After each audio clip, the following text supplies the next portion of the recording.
Super star Rajinikanth இப்போ வேட்டையன் படத்தில் ரொம்பவே பிஸியாக நடிச்சிட்டு வராரு.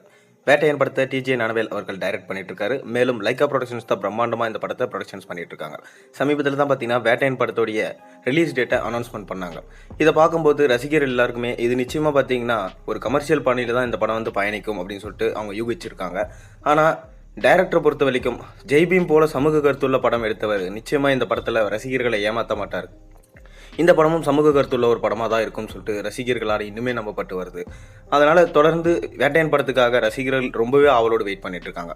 இந்த சமயத்தில் தான் தலைவர் 171 படத்தோடைய அஃபீஷியல் அப்டேட் விட்டாங்க. அதாவது ஏப்ரல் 22ஆம் தேதி இந்த படத்தோடைய ப்ரோமோ வீடியோ ரிலீஸ் பண்ண போகிறோம். அதுக்காக பார்த்தீங்கன்னா ப்ரோமோ வீடியோ இப்போ எடுக்கப்பட்டு வருது. ரஜினி அதில் ஷூட் போயிட்டு இருக்காருன்னு பற்றி சொல்லப்பட்டது. அதை தொடர்ந்து ரஜினி அடுத்தது யாரோட டைரக்ஷனில் நடிப்பார் அப்படின்னு சொல்லிட்டு கேள்வி எழுப்பப்பட்டு வருது. ராஜமௌலி இவர் வந்து ஒரு ஸ்டோரி வந்து நம்ம சூப்பர் ஸ்டாருக்கு நரேட் பண்ணியிருக்காராம். அந்த ஸ்டோரி பிடிச்சி போனதுனால சூப்பர் ஸ்டார் ரஜினிகாந்த் பண்ணலான்னு சொல்லியிருக்காராம். அந்த ஸ்டோரி வேறு எந்த ஸ்டோரியும் இல்லைங்க. அதாவது பார்த்தீங்கன்னா ராமாயணம். அதாவது ராமாயணத்தை வந்து எப்படியாச்சும் ஒரு கதையாக கொண்டு வந்து காமிக்கணும் அப்படின்றது வந்து பார்த்திங்கன்னா நம்ம ராஜமௌலியோட மிகப்பெரிய ஆசையாக இருந்திருக்கு. மேலும் மகாபாரதத்தையுமே பார்த்திங்கன்னா பிரம்மாண்டமாக எடுக்கணும்னு அவர் யோசிச்சு வச்சிருக்காரு.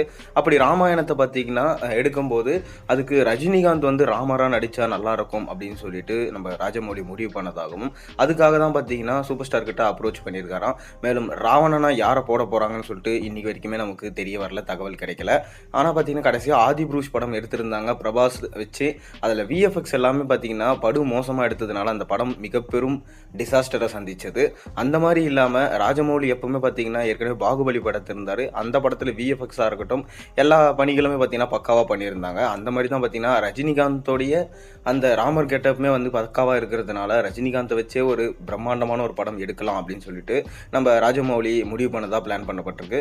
ஆனால் நிச்சயமாக இந்த படம் நடக்குமா நடக்காதான்ற அஃபீஷியல் அப்டேட் இன்னும் வரல. ஏன்னா பார்த்தீங்கன்னா ரஜினியோட வயசு இருக்குது. அவரோட வயசை வந்து பொருட்படுத்தாமல் தான் ரஜினி இப்பயும் பார்த்தீங்கன்னா உத்வேகமாக நடிச்சிட்டு இருக்காரு. அது தொடர்ந்து பார்த்தீங்கன்னா 10 படங்களை நடிக்க போகிறேன்னு அவர் சொல்லியிருக்காரு. அதனால் வந்து ராஜமௌலியோட ஃபிலிமும் இருக்க அதிக வாய்ப்பு இருக்குது. பார்ப்போம், பொறுத்திருந்து பார்ப்போம் ராஜமௌலியோடைய ஒரு எபிக் ராமாயண படத்தில் நடிக்கிறாரா ரஜினி இல்லையான்னு. உங்களுடைய கருத்து என்ன? ரஜினிகாந்த் ராமாயண படத்தில் நடித்தா நல்லா இருக்குமா?